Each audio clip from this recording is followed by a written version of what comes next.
Hi, my name is Wesley, otherwise known as HeydoubleU. I'm a freelance 3D artist and animator, and this is part 6 and the final video in my series on making an animated short from scratch. Now, as I mentioned at the end of the previous video, with the materials and lighting done, this scene could technically be rendered now and will come out looking totally fine. Of course, there's always more things that can be done, so this video will cover a variety of final touches you can do to add a level of polish to the scene. This will include depth of field, motion blur, clouds and atmospheric haze, animation to some of the foliage, as well as some other miscellaneous tweaks. I'll create a Redshift volume shape and plug in this VDB, which is kind of like a blanket of clouds, which I created in Bifrost using fields. Although any cloud-like VDB will work here, the rest of the setup will be exactly the same. For the material, I'll leave the scattering blank and only fill in the emission channel. I can control how thick they look by adjusting the emission scale, and so I'll just duplicate a couple of these, move them around, scale them, just try different things and see what looks good. Now, only using the emission like this will not create the most realistic looking clouds as they'll have no shading, but they create this kind of nice bright clouds which I think go well with the style of the scene. The other benefit of this is it adds basically no render time, where fully shaded clouds are often pretty expensive to render.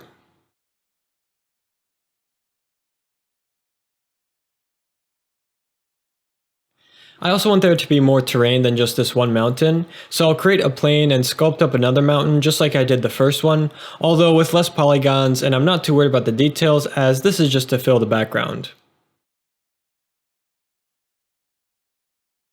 Once I'm finished, I'll assign this the terrain material, and I'll also unfold the UVs so there's no texture stretching. And then just like the clouds, I'll duplicate a bunch of these to fill in the background, just moving and scaling them around, trying out different things until I get something that looks good. The last element this needs is some haze, so I'll go to the render settings and in the output tab, I'll click the checker box next to atmosphere to create a volume scattering node. And the settings to tweak here is the attenuation, which is basically the overall strength, the emission color, and the height. So now I've got everything set up. I'll just spend a good period of time just tweaking everything until I get it looking as good as possible. That's the position of the terrain, the clouds, the lighting, even the background sky dome material I made earlier. And I don't do it here, but it's a good idea to take lots of snapshots so you can compare settings and better gauge if you're moving in the right direction. And I've been focusing on this shot as it's a good camera angle that kind of shows everything, but I do want to scrub through the animation and make sure I'm not leaving anything out. For example, this upward shot of the apple, I need to make sure there's clouds here. Also this shot of the character where the background is completely empty. Now I want to add motion blur to this, but you'll know if you've ever rendered an animation with a single camera like this, that you'll get these big smear frames at all of the cuts. This is because these aren't actually cuts, it's just the camera moving really fast. So the motion blur sees this and just smears the entire frame. There's several ways to work around this. What I like to do is simply just animate the motion blur to turn off for one frame at the moment of the cut. This solves the problem, and while yes, that one frame will have no motion blur, I almost always find this to be unnoticeable. In the render settings, here's the motion blur settings I usually like to use. The only thing to really note here is I have it set to start on frame.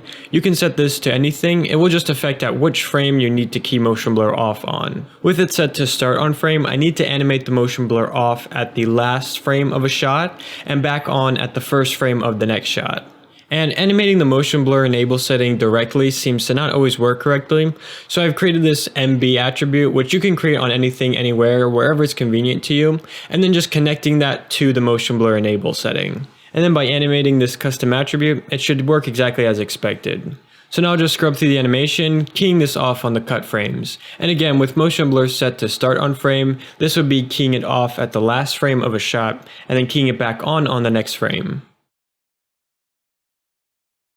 Now I want to add depth of field. I'll go to the comment tab of the render settings and click the checker box next to bokeh to create a bokeh node. I'll come back and tweak these later, but for now the default settings are fine. Now I'll go to my render camera and enable depth of field. This doesn't actually affect the render, but it's just so I can see depth of field in the viewport.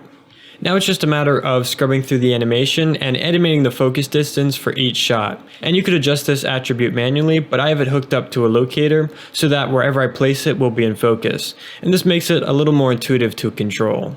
The easiest way to set something like this up is to create a locator, parent it to the camera, then multiply its Z-translate by -1 and connect this to the focus distance. Another thing you might want to do is take one of the camera's scale attributes and multiply it by the translate z. That way if the camera is scaled, this value is corrected for. So now I'll just run through all the shots, animating this locator. Once I'm done with that, I want to see how it actually looks rendered and tweak the settings some. So I'll find a good shot that's kind of a middle distance, like this angle here. And then as far as what settings to tweak, you can get some nice artistic effects with this, but I'm just going for some generic depth of field, so the only thing I really need to adjust is the COC radius, which is basically how dramatic the depth of field effect will be. As for what to set this to, it completely depends on the scale of your scene. In this particular case, about 0.15 is good. I noticed while animating the depth of field that the tall grass blocks the camera in some shots where it's closer to the ground. Obviously when I was originally animating the camera, the tall grass wasn't there and so I didn't notice. As far as how to deal with this, there's a couple things you could do. You could delete the grass that's in front of the camera, although this might be noticeable from other shots, so you could animate it out of the way only for when the camera is in that shot. But the solution I go with here is to simply extend the near clipping plane far enough to clip all of that grass out.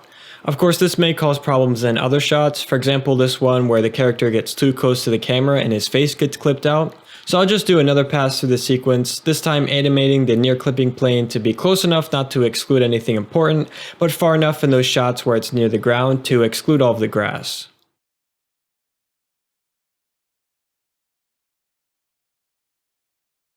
So I want to add some secondary animation to the hat where it flies off when he gets hit in the head with the apple.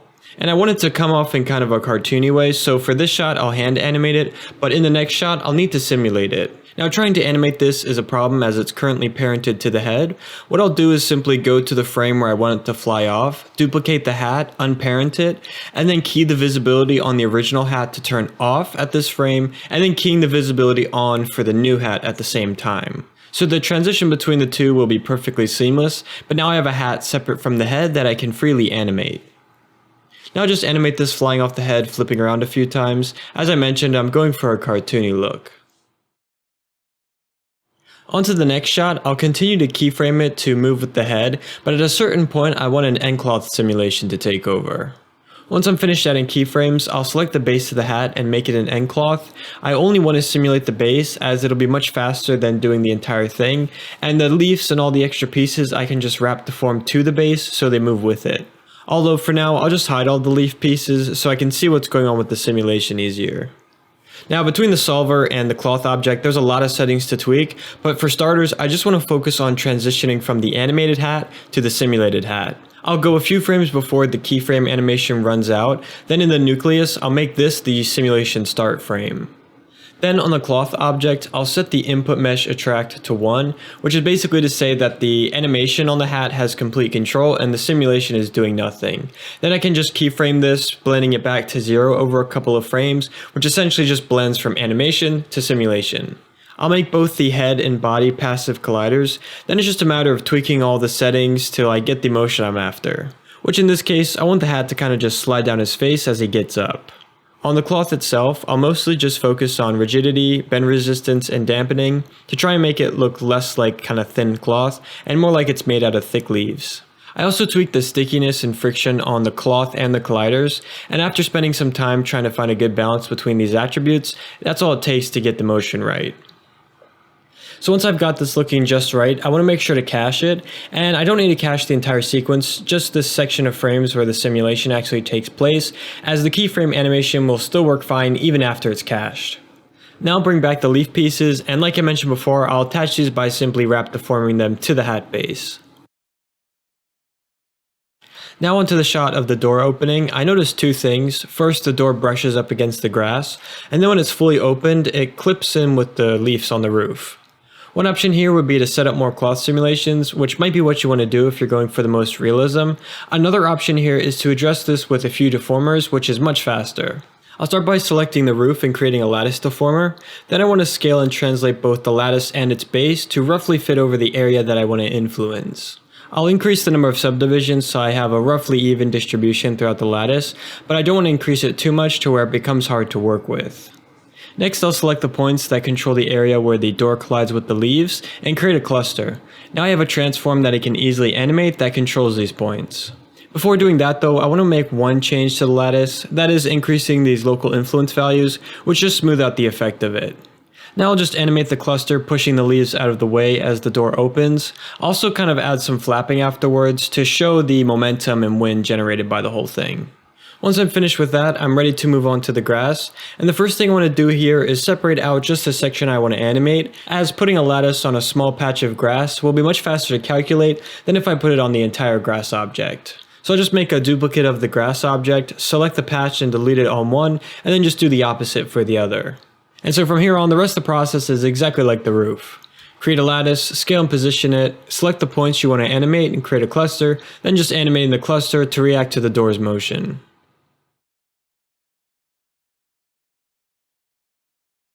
And the last thing I'm going to do is add movement to the grass as if it's blowing in the wind, because currently, other than the little bit of animation I added, the grass is completely still. And I'll be doing this through a displacement shader, so regardless of how much grass there is, this should work fine, as opposed to some kind of slow deformer setup, or even worse, trying to do this with a simulation of some kind. Although this does come with the downside of it only showing up in the render, so I'll have to render out a sequence to actually see the grass movement. But what I'll do is I'll grab a patch of grass, about this big should be fine. I'll then copy and paste this into an empty scene and set up the displacement shader here, where renders will be pretty much instant.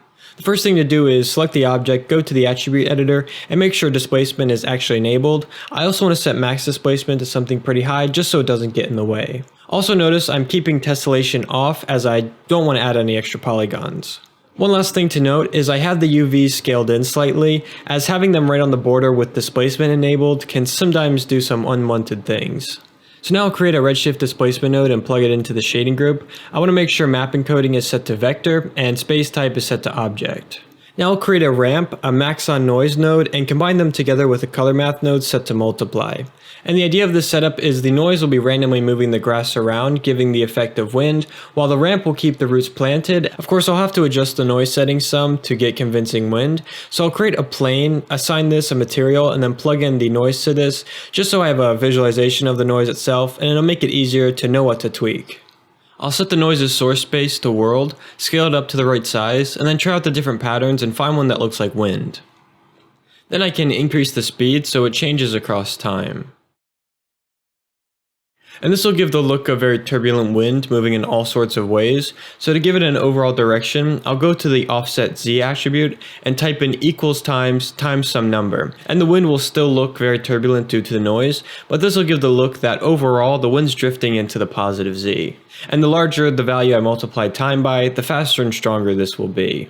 So now this noise is configured correctly, but you might have noticed it's just black and white, so it only covers one dimension. So I'll duplicate this 2 more times, so I have a noise node for each XYZ axis. And I want to make sure to give them each a different seed, so they're not exactly the same.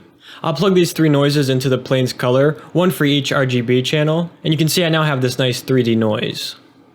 I don't want to plug these into displacement directly though, as the output's always positive, but I want the grass getting pushed in positive and negative directions. Now the output of these noise nodes ranges from 0 to 1, so if I subtract by 0.5, it'll center it on 0. So I'll do this for the X and Y noises, but as I mentioned, I want it to look like overall the wind is blowing in the positive Z. So for the Z noise, I'll subtract this by a slightly smaller number, something like 0.2 or 0.3.